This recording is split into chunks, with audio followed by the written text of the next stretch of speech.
ታሪካችን የሚጀምረው በአውሮፕላን ማረፊያ ውስጥ ሁሉም ሰው ትኩር ብሎ በሚመለከተውና እጅግ ቁጡ በሆነው ካንግ ቴሙ በተባለ ወጣት ላይ ሲሆን እሱም የጎፉድ የተባለ ግዙፍ ኩባንያ አዲሱ ዋና ስራ አስፈጻሚ ነው።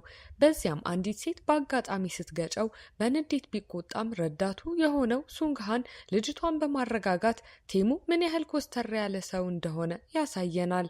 ወዲያውኑም ቴሙ በኩባንያው ማስታወቂያ ላይ ስላለው ታዋቂ ሰው ቅሬታውን በማንሳት አላስፈላጊ ወጪዎችን እንደማይወድና ስራን ብቻ እንደሚያስቀድም ግልጽ ያደርጋል።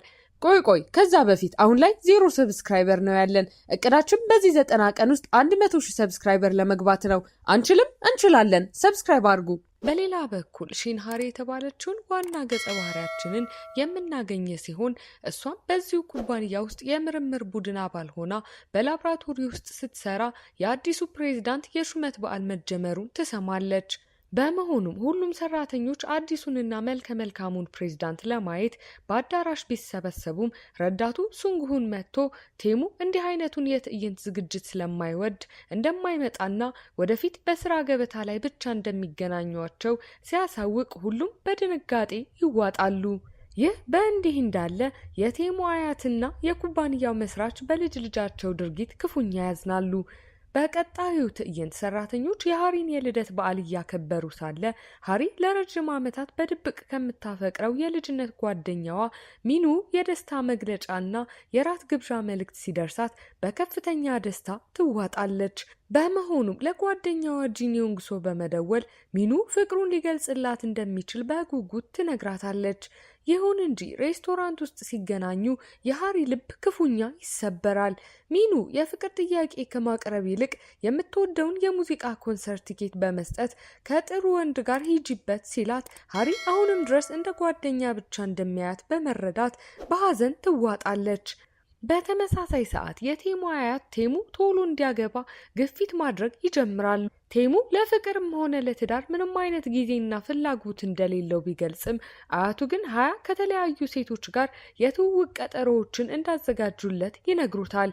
ቴሙ መጀመሪያ ላይ ፈጽሞ አሻፈረኝ ቢልም የአያቱ ጤና ክፉኛ ሲታወክ ግን ምርጫ ስላጣ ብቻ ቀጠሮዎቹን ለማድረግ ይገደዳል።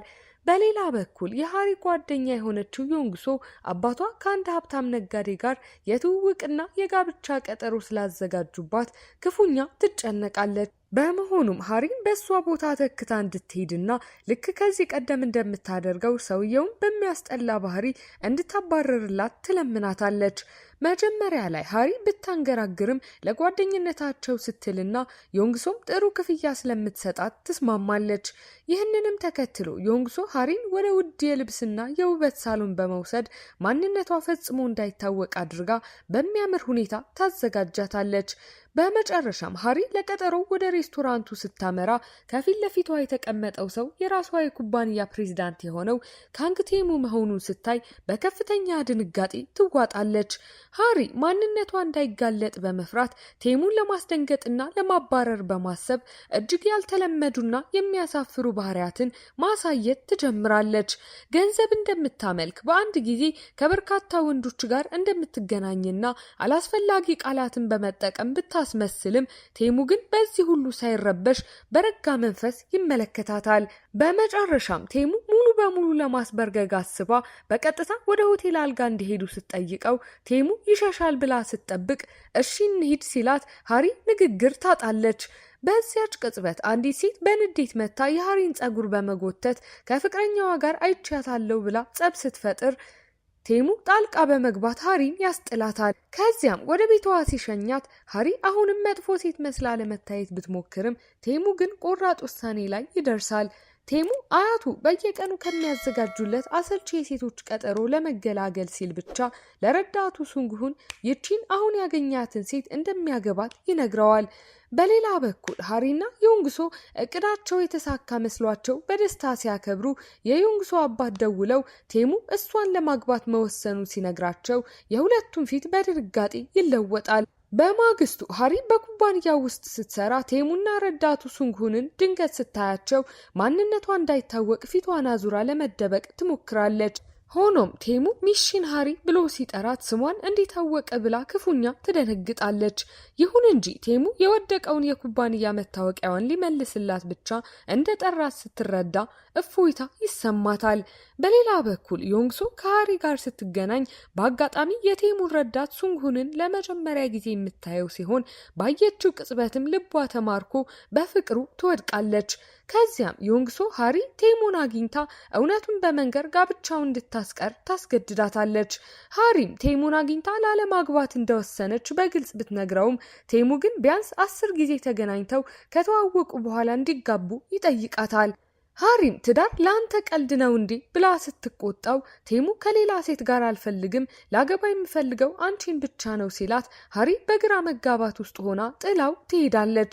ውጭ እንደወጣችም ድንገት ያፈቀረችው ሚኑን ስታየው በዚህ ማንነቷ እንዳያት በመፍራት በፍጥነት ሮጣ በአቅራቢያው ወደ ቆመው መኪና ትገባለች። ነገር ግን መኪናው የቴሙ መሆኑን ስታውቅ ክፉኛ ትደነግጣለች። በዚህ ጊዜም ቴሙ ልታገቢኝ ካልፈለግሽ ለምን ወደ መኪና የገባሽ ብሎ ሲጠይቃት ሃሪ እሱን ማግባት እንደማትፈልግ በድጋሚ ትነግረዋለች። ቴሙ ግን ምንም ቢሆን እንደሚያገባት በቆራጥነት ሲገልጽ ሃሪ በድንጋጤ በየትኛውም አቅጣጫ ባይህ አትመቸኝም፣ አነጋገርህ ደስ አይልም፣ መልስህም ልክ እንደ አስቀያሚ ጥንታዊ ወፍ ነው ብላ ሰድባው ትወርዳለች። ቴሙም ጥንታዊ ወፍ የተባለው ፍጡር ምን እንደሆነ ባለማወቁ ረዳቱ ሱንግሁን ፎቶውን ሲያነሳውና በእርግጥም ትመስለዋለህ ሲለው ቴሙ በንዴት ይቃጠላል። በማግስቱ ሃሪና ዮንግሶ ማታ አብዝተው በመጠጣታቸው ፖሊስ ቤት እንዳደረሳቸው ሲያስታውሱ በሀፍረት ይሸማቀቃሉ። ቪዲዮውን እዚህ ድረስ ከተመለከታችሁ ተመችቷችኋል ማለት ነው። ቪዲዮውን ላይክ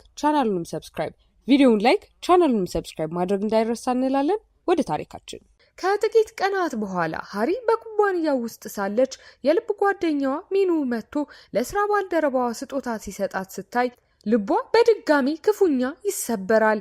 በሐዘን እየተመለሰች ሳለም ቴሙን ድንገት ስታየው እንዳያውቃት በፍጥነት ስትሮጥ ተንሸራታ ትወድቅና ጫማዋ ተፈናጥሮ የቴሙን ፊት ይመታዋል። የቴሙ ማፍንጫ ደም ሲደማ ሃሪ በፍርሃት ስትሸሽ ቴሙ አሳዶ አሳንሰር ውስጥ ይደርስባታል።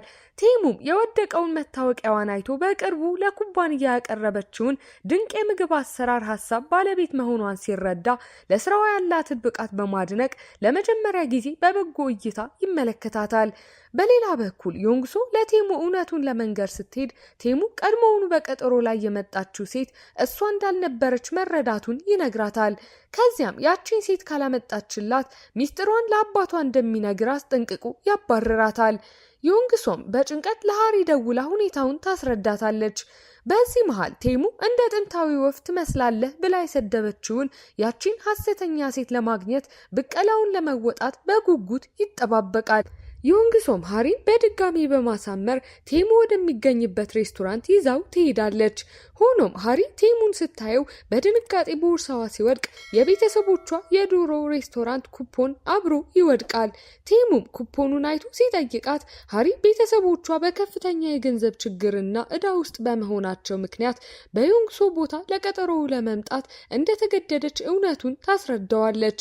ገንዘቡን መመለስ ባትችልም ምንም አይነት እርዳታ ቢፈልግ እንደምታደርግለት ቃል ትገባለች። ቴሙም ድንገት እስኪ ንገሪኝ በየትኛው አቅጣጫ ነው ያንን አስቀያሚ ወፍ የሚመስለው ብሎ ሲጠይቃት ሃሪ አሁንም በስድቧ ማዘኑን ተረድታ በለስላሳ ድምፅ በእርግጥም ትንሽ ትመስለዋለህ ስትለው ቴሙ በድጋሚ በንዴት ይገላምጣታል። በመቀጠልም እውነተኛ ስሟን ሲጠይቃት ማንነቷን ደብቃ ጉምሃይ በማለት የሐሰት ስም ትነግረዋለች። ይህ በእንዲህ እንዳለ የቴሙ አያት የልጅ ልጃቸው ፍቅረኛ እንዳለው ሲሰሙ በአካል ሊያዩዋት አጥብቀው ይጠይቃሉ። ቴሙም አያቱን ለማሳመን ሲል ለሃሪ ገንዘብ በመክፈል የሐሰት የፍቅር ጓደኛ ሆና እንድትጫወትለት ይጠይቃታል። ሃሪ መጀመሪያ ላይ ፈጽሞ ብትቃወምም የቤተሰቧን የገንዘብ ችግር በማሰብና ቴሙም ከፍተኛ ክፍያ ስለሚያቀርብላት በስተመጨረሻ ውሉን ለመፈረም ትገደዳለች። ውሉ ላይም ሃሪ ሚናዋን በተገቢው መንገድ ካልተወጣችና ውሉን ካቋረጠች የተከፈላትን 100 እጥፍ እንድትመልስ የሚል ከባድ ቅጣት ይሰፍራል። ከዚያም ቴሙና ረዳቱ ሱንግሁን ሃሪ በሐሰተኛ ማንነቷ ስለ ቴሙ የህይወት ታሪክ፣ ትምህርትና ፍላጎቶች ሁሉንም ነገር በቃሏ እንድትይዝ ያሰለጥኗታል። በተጨማሪም ኒውዮርክ ውስጥ እንደተገናኙና እዚያው እንደተፋቀሩ የሚገልጽ የሐሰት የፍቅር ታሪክ ይፈጥራሉ። ሃሪ ግን ይህ ታሪክ ለአያቱ እንደማይዋጥላቸው በመግለጽ ዝናብ እየዘነበ በአጋጣሚ ተገናኝተን ተፋቀርን የሚል አዲስ የሮማንስ ታሪክ ስትፈጥር፣ ቴሙ ግን ዝናብ ፈጽሞ እንደማይወድ በመግለጽ ሐሳቧን ውድቅ ያደርገዋል። ማታም ወደ ቤት ሲመልሳት ሃሪ ድካም አሸንፏት በቴሙ ትከሻ ላይ እንቅልፍ ሲወስዳ ቴሙ በለስላሳ ፈገግታ ይመለከታታል። በማግስቱ ሃሪ በኩባንያው ውስጥ የጣሊያን ምግብ ፕሮጀክት ላይ ስትሰራ የልብ ጓደኛዋ ሚኑ ሬስቶራንት ጋር በጋራ እንዲሰሩ ሐሳብ በማቅረቧ ቴሙ ሳይቀር ይደነቅላታል። ሃሪም ይህንን የምስራች ለሚኑ ለመንገር በደስታ ወደ ሬስቶራንቱ ስትሄድ ሚኑ ከቀድሞ ፍቅረኛው ጋር ተመልሶ ተቃቅፈው ስታያቸው የ7 ዓመት የፍቅር ተስፋዋ በአንዴ ይፈራርሳል። በከፍተኛ የልብ ስብራት ውስጥ ሆና ተመለሰች ሳለም ሰዎች ሲገጯት እቃዎቿ ይበተናሉ። ልክ በዚያች ቅጽበት ቴሙ ደውሎ ሃሪ ስታለቅስ ድምጿን ሲሰማ ምንም ሳይናገር በጸጥታ ስልኩን ይዘጋል። በቀጣዩ ቀን ቴሙና ሃሪ የአያቱን እምነት ለማግኘት ሲሉ አብረው ምሳ ለመብላት ይገናኛሉ። አያቱም የሃሪን ማንነት ለመፈተሽ በርካታ ጥያቄዎችን ሲጠይቋት ሃሪ ሁሉንም በሚገባ በመመለስ አያቱን ክፉኛ ታስደምማለች። አያቱም በመደሰት የሃሪ የምትወደው ዘፋኝ የሙዚቃ ኮንሰርት ትኬት በመስጠት አብረው እንዲሄዱ ያበረታቷቸዋል። በኮንሰርቱ ላይ ዘፋኙ ከአንድ አድናቂ የተላከለትን ደብዳቤ ሲያነብ ለ7 ዓመታት ከጎኔ ላልተለየችኝ ነገር ግን እስካሁን የፍቅር ጓደኛ ለሌላት ምርጥ ጓደኛዬ የሚለውን መልእክት ስትሰማ ሃሪ ደብዳቤው ከሚኑ እንደተላከላት በመረዳት በጸጥታ እንባዋን ታፈሳለች። ኮንሰርቱ ካለቀ በኋላ ቴሙ እጇን ይዞ ለምን ሁልጊዜ ታለቅሻለሽ ብሎ ሲጠይቃት ሃሪ ከ7 ዓመት በኋላ በመጨረሻ መልሴን አግኝቻለሁ፣ እውነታውን መቀበል አለብኝ ስትል በሐዘን ትመልስለታለች። ቴሙ ጊዜሽ ባክኗል ወይስ አልባከነም የሚለውን ጊዜ ራሱ ይወስነዋል ብሎ ሲያጽናናት ሃሪ ለመጀመሪያ ጊዜ ቴሙን በበጎና ሞቅ ባለ እይታ መመልከት ትጀምራለች። በማግስቱ ሃሪ ኳስ አይኗን መቷት ስላበጠ ማንነቷ እንዳይታወቅ ትልቅ መነጽር አድርጋ ወደ ስራ ትገባለች። በዚያም አዲሱ የምግብ አሰራር ውድድር ሲካሄድ ሚኑና ሃሪ ያዘጋጁትን ምግብ ቴሙ ቀምሶ የሃሪን ድንቅ ችሎታ በተዘዋዋሪ በማድነቅ ምስጋናውን ይገልጻል። በማታው ሰዓት ሃሪ ወደ ሚንጉ ሬስቶራንት ስትሄድ ሚኑ ኮንሰርቱን ከማን ጋር ሄድሽ ብሎ ሲጠይቃት ሃሪ ከአንድ ወንድ ጋር ነው የሄድኩት ብላ ትነግረዋለች። ሚኑም አንቺ የወንድ ምርጫሽ ጥሩ አይደለም አስተዋውቂኝ ሲላት ሃሪ የራሴን ህይወት ራሴ መምራት እችላለሁ፣ አንተ የራስህ ፍቅረኛ ላይ አተኩር ብላ በድፍረት ትመልስለታለች። ልክ በዚህ ጊዜ ቴሙ ወደ ሬስቶራንቱ ሲገባ ሃሪ በፍርሃት ከጠረጴዛ ስር ትደበቃለች። ቴሙም ከሚኑ ጋር ሲነጋገር ሃሪን እንደ ጓደኛ ብቻ ነው የምታያት ወይስ ሌላ ስሜት አለህ በማለት በቅናት መንፈስ ይጠይቀዋል። በሌላ በኩል ዮንግሶ ሱንግሁንን መንገድ ላይ ስታገኘው ልታዋራው ብትሞክርም እሱ ግን የቴሙን ክብር ለመጠበቅ ሲል ከእሷ ጋር ምንም አይነት ግንኙነት ማድረግ እንደማይፈልግ በግልጽ ነግሯት ይርቃል። በተመሳሳይ ሰዓት የቴሙ አያት ቴሙና ሃሪ የዓመታዊ የፍቅር በዓላቸው እንዲያከብሩ ትዕዛዝ ሲሰጡ ሁለቱም የውሸት በዓላቸውን ለማክበር ይገደዳሉ። ቴሙም ለሃሪ እጅግ ውድ የሆነ ነጭ ቀሚስ ገዝቶላት ወደ ምርጥ ሬስቶራንት ይዟት ይሄዳል። በራት ግብዣው ላይ ሃሪ የምግቡን ጣዕም በሙያዊ መንገድ ስትገልጽ ቴሙ ክፉኛ ይደነቃል። ድንገት የሃሪ ቀሚስ ከኋላ ሲቀደድባት ቴሙ ማንም እንዳያይባት በፍጥነት ከኋላዋ በመቆም ይሸፍንላታል። በመቀጠልም ወደ ውጭ ወጥተው የሚያምረውን የርችት ትዕይንት ሲመለከቱ ሃሪ የሰማዩን ውበት ስታደንቅ ቴሙ ግን የእሷን ውበት በትኩረት ይመለከት ነበር። ይህም ቴሙ ለሃሪ እውነተኛ የፍቅር ስሜት ማዳበር መጀመሩን ያሳያል። ይሁን እንጂ በዚያች ሌሊት ቴሙ በመኪናው ውስጥ የሃሪን ቦርሳ አግኝቶ ሲከፍተው የኩባንያው ሰራተኛ የሆነችው ሺንሃሪ መታወቂያን ያገኛል። የሐሰተኛ ፍቅረኛው ጉምሃይና ሰራተኛው ሃሪ አንድ ሰው መሆኗን ሲያረጋግጥ በከፍተኛ ድንጋጤና ንዴት ይዋጣል። በማግስቱ ቴሙ ሃሪን በቀጥታ ወደ ቢሮው በመጥራት የኩባንያው ሰራተኛ መሆኗን እንዳወቀ ሳያስታውቅ በስውር ጥያቄዎች ያፋጥጣታል። የጉምሃይ ትክክለኛ ትርጉም ምንድነው ብሎ ሲጠይቃት ሃሪ በድንጋጤ ውሸት ስትፈጥር ቴሙ እስከ መጨረሻው እንደምትዋሸው በመረዳት በንዴት ይቃጠላል።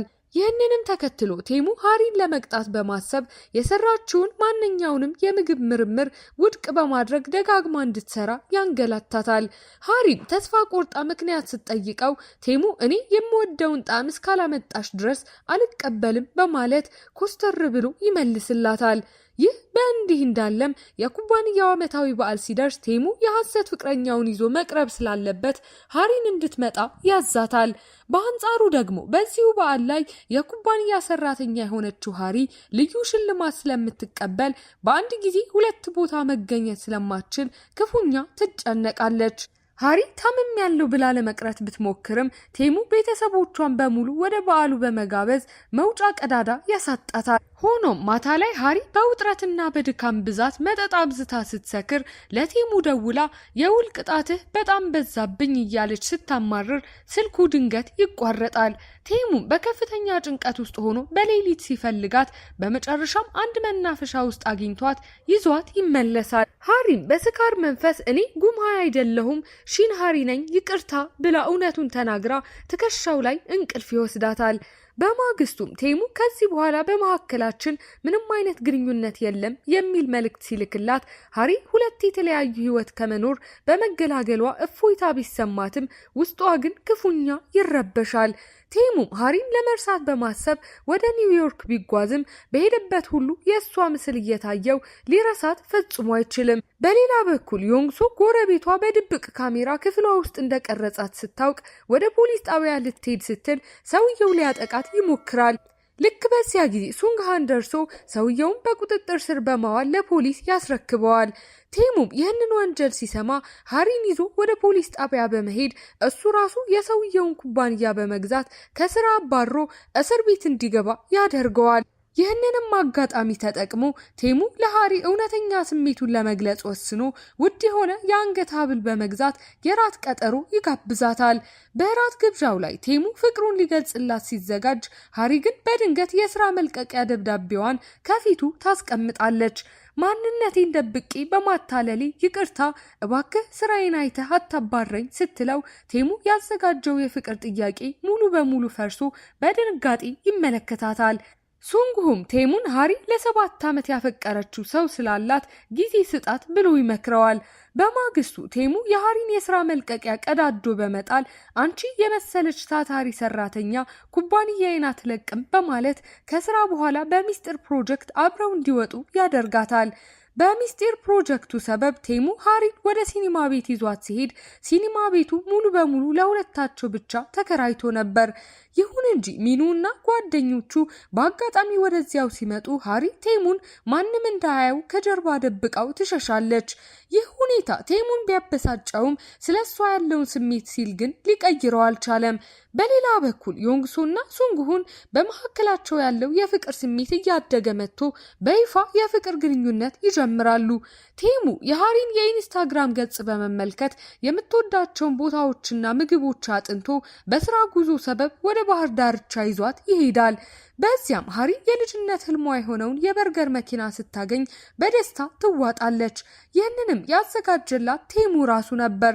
ሆኖም ሲመለሱ ኃይለኛ ዝናብ ሲዘንብ ቴሙ ወላጆቹን በዝናብ ቀን ያጣበት አሳዛኝ ትዝታ ውልብ ስለሚልበት ሃሪ በድንገት ከመኪናዬ ውረጂ ብሎ አባሯት ይሄዳል።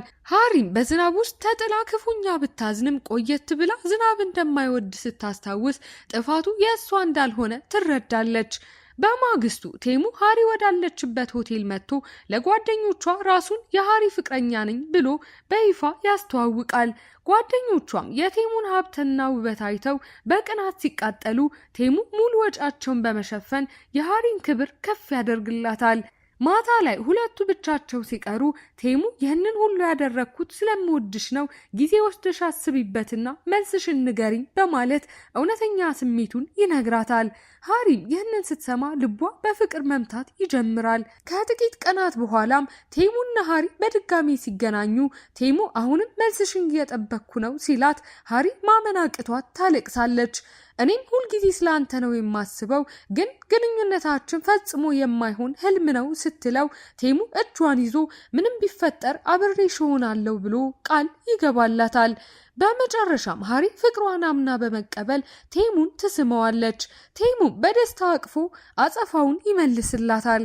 ሆኖም የቴሙ አያት ቴሙ የሚያገኛት ሴት የኩባንያቸው ሰራተኛ የሆነችው ሺንሃሪ መሆኗን ሲያውቁ ሃሪን ጠርተው የልጅ ልጄን ለምን ታጠምጃለሽ? ከእሱ ራቂ ብለው አጥብቀው ያስጠነቅቋታል። ቴሙ ይህንን ሰምቶ በፍጥነት ወደ ሃሪ ሲመጣ በመኪና አደጋ ክፉኛ ይጎዳል። አያቱ ሆስፒታል ሲደርሱ ሃሪን አይተው አደጋው የደረሰው በአንቺ ምክንያት ነው ብለው ሲቆጧት ቴሙ ከተኛበት ተነስቶ አያቱ ፊት እኔ ሃሪን አጥብቄ ወዳታለሁ በማለት ፍቅሩን በድፍረት ያውጃል። በዚህ መሃል የቴሙና የሃሪ ምስጢራዊ ግንኙነት በማህበራዊ ሚዲያ ላይ ተለቆ ቫይራል ሲወጣ ኩባንያው ውስጥ ከፍተኛ መነጋገሪያ ይሆናል። የኩባንያው የቦርድ አባላት ሃሪን ከስራ እንድትባረር ሲጠይቁ ቴሙ አያቱን ፊት ለፊት በመጋፈጥ እሷን የምታባርሩ ከሆነ እኔም የስራ መልቀቂያዬን አስገባለሁ በማለት ይከራከራል። ሃሪን በበኩሏ ኩባንያውን በታማኝነት እንዳገለገለችና ፍቅር ወንጀል እንዳልሆነ በማስረዳት ከስራዋ ላለመልቀቅ በቆራጥነት ትሟገታለች። በሌላ በኩል ሱንግሁን ለዮንግሶ የልደት ስጦታ የጋብቻ ቀለበት አበርክቶላት ሲያገባት የዮንግሶ አባት ግን ግንኙነታቸው ሊያበላሹ ቢሞክሩም ዮንግሶ አባቷን ተቃውማ የራሷን ህይወት ለመምራት ትወስናለች። ቴሙም የሃሪን ወላጆች አግኝቶ ምንም ቢፈጠር ከሃሪ ጎን ቆማለሁ እንዳገባት ፍቀዱልኝ ብሎ ሲጠይቃቸው ወላጆቿ የቴሙን ቅንነትና ፍቅር አይተው በደስታ ይስማማሉ። በዚህም ሃሪና ቴሙ በይፋ የፍቅር ህይወታቸውን በነጻነት ማጣጣም ይጀምራሉ። ከጥቂት ጊዜ በኋላ የቴሙ አያት በልብ ህመም ክፉኛ ሲታመሙና ሕክምናው በኮሪያ ውስጥ እንደማይገኝ ሲነገራቸው ቴሙ አያቱን ይዞ ወደ አሜሪካ ለመሄድ ይገደዳል። ከመሄዱም በፊት ለሃሪ ቶሎ መለሳለሁ ብሎ ቃል ገብቶላት ይለያያሉ። ለአንድ ዓመት ያህል በርቀት ፍቅር ሲቆዩ ድንገት ቴሙ አሜሪካ ውስጥ ከሌላ ሴት ጋር የፍቅር ግንኙነት ጀምሯል የሚል ሐሰተኛ ወሬ ይሰራጫል። ሃሪ በንዴት አሜሪካ ሄዳ ልታፋጥጠው ስትዘጋጅ ቴሙ በድንገት ከች ብሎ ላስገርምሽ ብዬ ነው የመጣሁት በማለት ያቅፋታል። ከዚያም ያሰራጩት ወሬ ሐሰት መሆኑና እሱ የሚያፈቅረው እሷን ብቻ እንደሆነ አረጋግጦላት ወደ መናፈሻ ይዟት ይሄዳል። በዚያም ውብ የሆነ የጋብቻ ቀለበት አውጥቶ ጊዜ ማባከን አልወድም አሁኑኑ እንጋባ ብሎ ጣቷ ላይ ቀለበቱን ያጠልቅላታል። ሃሪም በድንጋጤ እኮ ገና እሺ አላልኩም ስትለው ቴሙ ፈገግ ብሎ ቀለበቱን እስካደረግሽው ድረስ እሺ ብለሻል ማለት ነው በማለት እጇን ይዞ በፍቅር ሲራመዱ ታሪካችን እጅግ ማራኪ በሆነ ደስታና ፍቅር ይጠናቀቃል።